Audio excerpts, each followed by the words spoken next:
So back to this problem.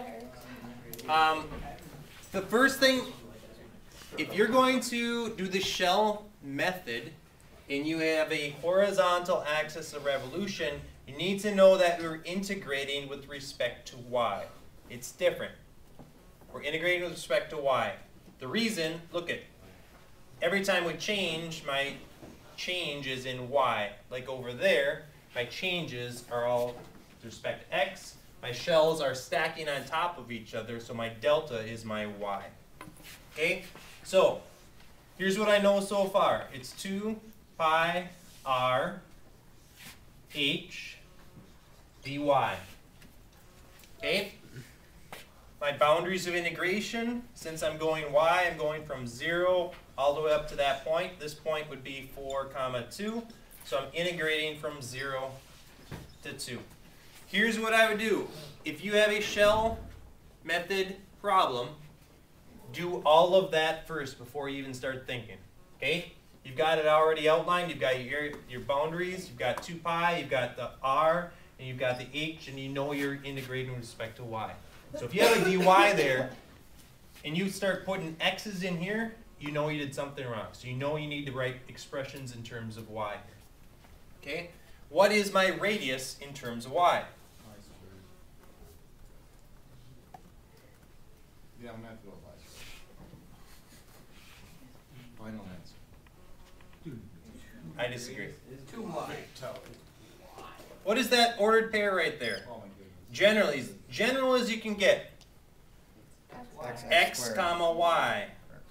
So that is x comma y. X would be, you'd have to solve for it, but I know that's going to be y. This distance, that r, is y. It's just the distance from the x-axis to the point. And they're all going to be just like that? Good question. Are they always going to be y? No. Why? No. They will if your axis of revolution is the x-axis. It changes if your axis changes. Okay? My h. Remember, my height of my cylinder is this distance right there. This is my h. How long is h? X. This is x right here. Yeah, 4 minutes. There's x. 4 minus. So it would be 4 minus x. Okay? So h is 4 minus x. What's wrong with that? In terms of y. Right, so we have to solve for x. So if I have y equals square root of x, x would be y squared. So this is not 4 minus x. We would write 4 minus y squared. And you could try this integral and compare your results to this. You should get the same answer. Okay? Want another one? Yes. Yeah? Yes. You make like a, So what would, you can make like a legit shell. what's the case where we would use the shell method where we couldn't use either of the other, I guess? If you have, Lincoln has a good question. Are there scenarios where you have to use the shell method, or why are we learning something that seems more confusing? If you have a relation that is like y equals 4y squared plus tangent y minus y, I don't feel like solving that for y. Okay, so in this case, it would be advantageous to use the shell method so you can integrate.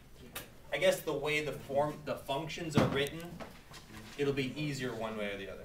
Because here I want to integrate with respect to y. But if you're revolving around an x-axis,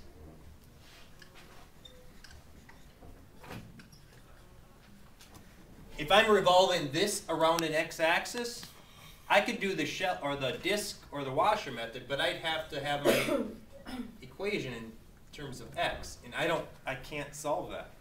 So if I'm going to revolve around a horizontal axis, you would use the shell method. Does that make sense?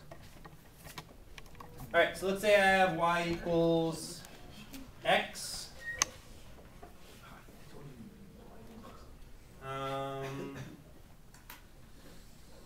Y equals square root of x. Where do you want to revolve it? Ethan, you choose. Y-axis? Okay. So we're going around the y-axis. So why don't you try this problem using, is this a disc or a washer? Washer. It's a washer. Try that with the washer. You can try it with the shell technique if you want to, but I'll go through both in 2 minutes. Go.